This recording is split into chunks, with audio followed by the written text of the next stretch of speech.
Hello, welcome to my channel Vikas G N G K. Video में आगे बढ़ने से पहले मैं आपको बता देता हूं कि मैं इस चैनल पर करंट अफेयर, स्ट्रैटेजी के और छोटी ट्रिक्स की वीडियो लाता हूं। अगर आपको ये कंटेंट चाहिए तो चैनल को सब्सक्राइब कर लीजिए। तो आज का हमारा टॉपिक है ब्रह्मांड। आज हम ब्रह्मांड के बारे में संक्षिप्त में पढ़ेंगे और उनसे संबंधित क्वेश्चंस जो हमारे एग्ज़ाम्स के लिए महत्वपूर्ण हैं उन्हें देखेंगे। तो हमारी पहली हेडिंग है आकाशगंगा। आखिर ये आकाशगंगा होती क्या है? आकाशगंगा नए और पुराने तारों का एक ऐसा समूह होता है जिनमें इन्हीं तारों की संख्या असंख्य होती है। हमारे पूरे ब्रह्मांड में 100 अरब से भी ज़्यादा आकाशगंगाएं होती हैं और आकाशगंगा का आकार सर्पिल होता है। दूसरी हेडिंग है मिल्की वे। मिल्की वे रात के समय दिखाई देने वाला तारों का एक समूह होता है जो हमारी आकाशगंगा का ही एक भाग होता है। तीसरी हेडिंग है सौरमंडल। सूर्य और उसके चारों ओर भ्रमण करने वाले 8 ग्रह, 172 उपग्रह संयुक्त रूप से सौरमंडल कहलाते हैं। सूर्य हमारे सौरमंडल के केंद्र में होता है। प्लैनेट्स, जो आकाशीय पिंड सूर्य के चारों ओर चक्कर लगाते हैं जिनमें खुद का कोई प्रकाश नहीं होता, वे आकाशीय पिंड ग्रह कहलाते हैं, जैसा कि आप स्क्रीन पर देख रहे हैं। हमारे पूरे सौरमंडल में ग्रहों की संख्या कितनी है? हमारे सौरमंडल में ग्रहों की संख्या 8 है, जो कि निम्न प्रकार के हैं। बुध, इसके उपग्रह की संख्या 0 है।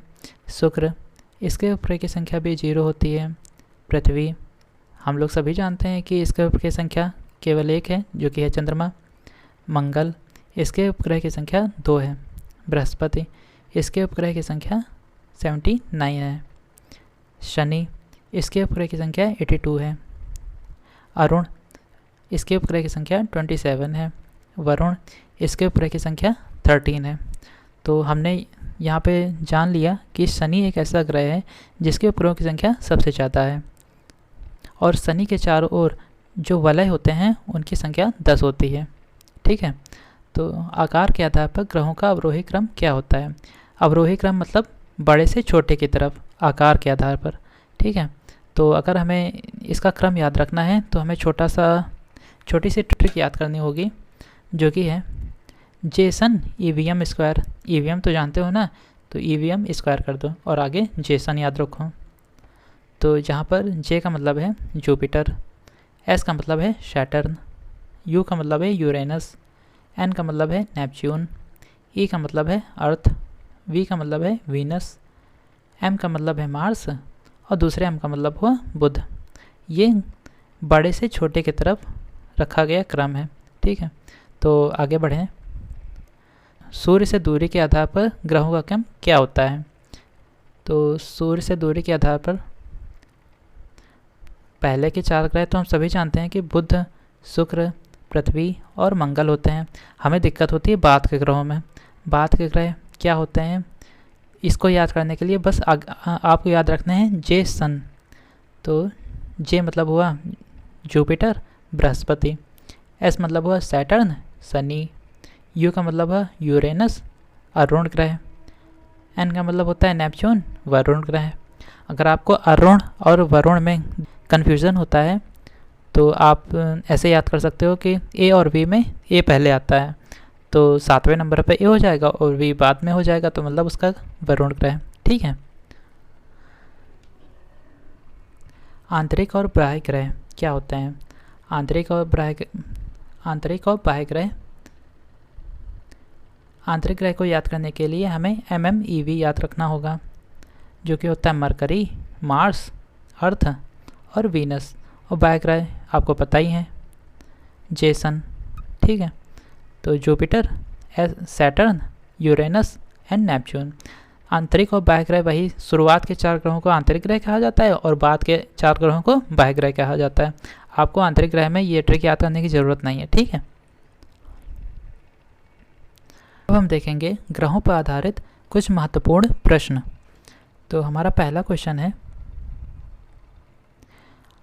मंगल ग्रह के उपग्रहों की संख्या क्या है और उनके नाम क्या हैं? तो मंगल ग्रह के उपग्रहों की संख्या 2 होती है, जो कि इस प्रकार होती हैं, फोबोस एंड डिबोस। दूसरा क्वेश्चन है, सौर मंडल का सबसे बड़ा उपग्रह कौन सा है और वह किस ग्रह का उपग्रह है?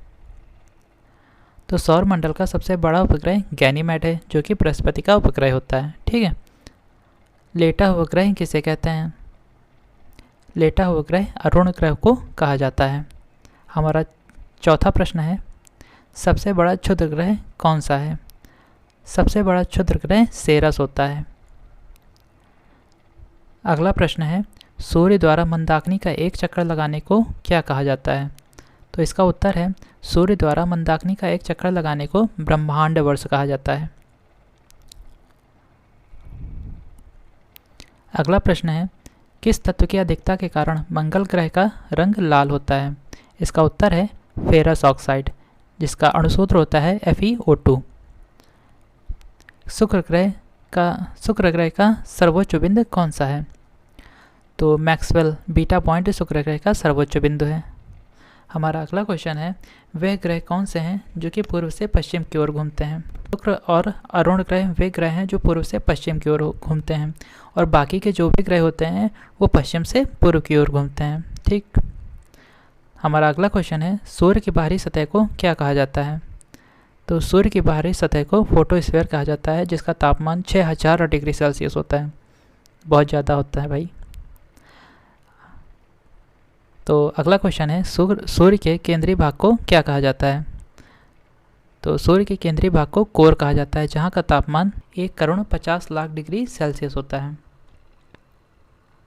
हमारा अगला क्वेश्चन है, सूर्य पृथ्वी से कितनी गुना भारी है और कितने गुना बड़ा है? तो सूर्य पृथ्वी से 3,33,000 गुना भारी है और 109 गुना बड़ा है। अगला क्वेश्चन है, शनि ग्रह का सबसे बड़ा उपग्रह कौन सा है? तो शनि ग्रह का सबसे बड़ा उपग्रह टाइटन है। सूर्य का गुरुत्वाकर्षण पृथ्वी से कितने गुना है? इसका उत्तर है 28 गुना। सूर्य का गुरुत्वाकर्षण पृथ्वी से 28 गुना है। हमारा अगला क्वेश्चन है, सूर्य मंदाकिनी का एक चक्कर लगाने में कितना समय लगाता है और इसकी गति आखिर कितनी है?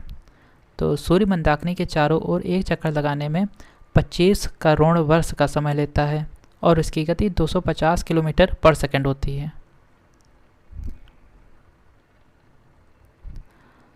हमारा अगला क्वेश्चन है, सौर प्रणाली की खोज किसने की थी? इसका उत्तर है कॉपरनिकस। कॉपरनिकस ने सौर प्रणाली की खोज की थी। पृथ्वी सूर्य से अधिकतम दूरी पर कब होती है? तो 4 जुलाई एक ऐसा दिन होता है जब पृथ्वी सूर्य से अधिकतम दूरी पर होती है। अगला क्वेश्चन है, अपने अक्ष पर पृथ्वी कितने समय में सूर्य का एक चक्कर पूरा करती है? इसका उत्तर है 23 घंटे 56 मिनट और 4 सेकंड। 23 घंटे 56 मिनट और 4 सेकंड में पृथ्वी सूर्य का एक चक्कर पूरा करती है। सबसे पहले पृथ्वी की परिधि को मापा था? इसका उत्तर है एरेटोस्थेनीज ने पृथ्वी की परिधि को सबसे पहली बार मापा था। पृथ्वी अपनी कक्षा में किस दिशा में गति करती है? तो इसका उत्तर है पश्चिम से पूर्व की तरफ। किसने कहा था कि पृथ्वी गोल है?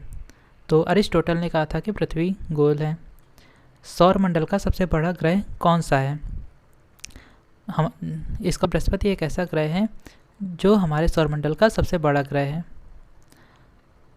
कौन सा ग्रह हरे रंग का प्रकाश उत्सर्जित करता है? तो वरुण एक ऐसा ग्रह है जो हरे रंग का प्रकाश उत्सर्जित करता है। अगला क्वेश्चन है, पृथ्वी के कितने धरातल पर पानी होता है? पृथ्वी के 70% पर पानी होता है और उस 70% का 97% पानी महासागरों में है, जो कि खारा होता है और पीने योग्य नहीं होता है। तो आज का वीडियो यहीं तक था।